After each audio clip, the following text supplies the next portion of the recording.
Hello, my name is Elizabeth Sanchez, and this is my Module 1 reflection. So, first thing I kind of just want to touch base on, my first aha moment was when I was watching the Brain Rules video. That really kind of sparked in me just because I'm interning in a 5th grade class right now, and it made me really think about some of the students that I work with where they might not do so great in some subjects that I have to teach them based on Common Core and the state standards, but they are able to know so many different things that I wouldn't have even thought of. And like it said in numerous other videos that we watched in this module, that especially in the 21st century skills video, that there are so many different careers that are going to be made and so many different problems that are going to be created and that we don't even know about yet. And these students are going to be able to tell us those things. So it's our job right now to provide them with those skills. So collaboration and communicating and being creative and being problem solvers while they're critically thinking. Those are things that they're really going to need to be able to excel and be successful in the future when they are wanting to go into their careers and their futures. So that was kind of an aha moment for me, just because I, as a teacher right now, need to understand that yes, they might not be so strong in certain subjects, institutional subjects I like to call them, where it's math, language arts, ELA, right? But they are really, really good at different things. That just blows my mind. It's just insane to me, because they are extremely intelligent and they know so much that I didn't even know when I was in 5th grade, especially with technology. And that brings me to my next aha moment with the toddler that knew a lot about the iPad, that there's some things that I don't even know yet. And it's kind of thinking back to my students where we have a lot of technology, and I try to incorporate a lot of technology into my lessons just because I know that that helps engage my students, and it also helps them for their future as well, because when they are able to successfully know how to navigate technology, they will be more successful not only in my class, but as they get into middle school, into high school, into college, into their careers. So as of right now, yes, they do know how to get onto different games and they do know how to do different things. But one of the most important things that I also want to touch base on in my classroom is learning how to navigate not only games, because they are very extremely smart in technology, but knowing how to access Excel, PowerPoint, Word documents, and they are able to type correctly and efficiently, and that is going to be able to help them be successful as well. So getting all the different parts of technology, and that kind of just sparked something in me too, because I know a lot of those students don't have that type of knowledge in technology, but I feel like if I were able to be able to teach them that as well, then they would excel even more so. So I do know that I'm working with a new generation of students that when I was in school, it was not like that at all. We did not have our own laptops. We did not have our own iPads. And now I know that I'm teaching to a new generation, but I am extremely excited just because I am helping to mold this whole new generation. And it's just extremely exciting to be able to see their progress and their success. And that's just awesome. So those were my two big aha moments. My mindset has definitely changed within this module, just because before, when I was going into teaching, I knew that teaching was my passion. I knew that this is something that I really wanted to do because I love helping people and just allowing students and helping students to become the best that they can be, not only in their education, but in all the aspects of their lives. That is something that I find just true happiness in.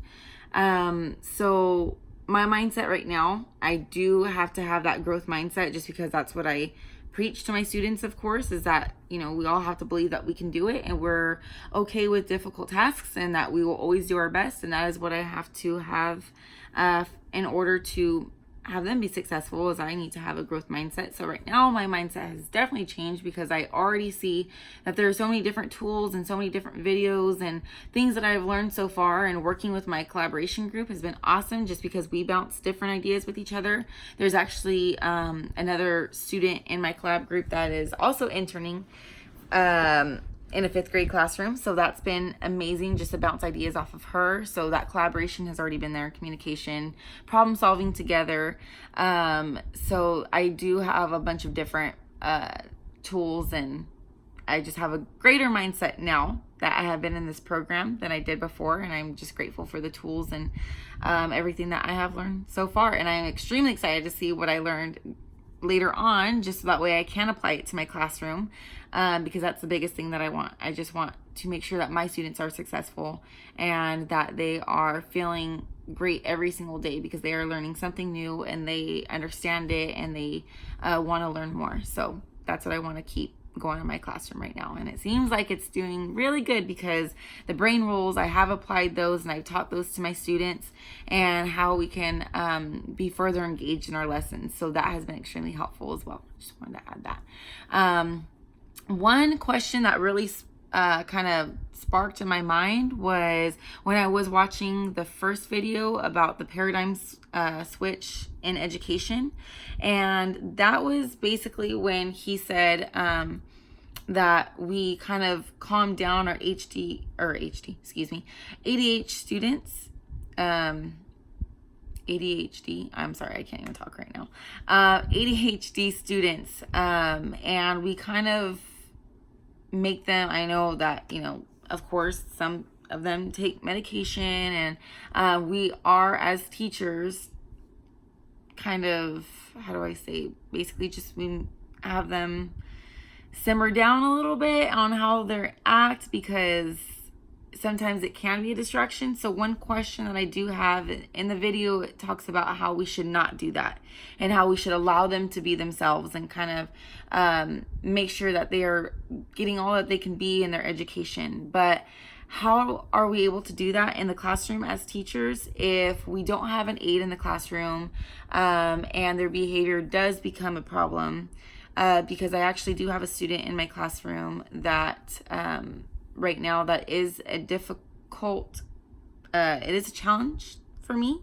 And I do understand that I would like that student to be able to express themselves as best as they can. I would love that, but it also comes as a distraction. So how do I allow my students who in the future even have a disability or have a learning disorder, or have something where we want them to be all that they can be, but it starts to become a distraction for the class, and so we have to kind of tone it down a little bit. So is there a way that I can have that student or students be able to be all that they can be without being a distraction, and just do the best that I can do to help support them?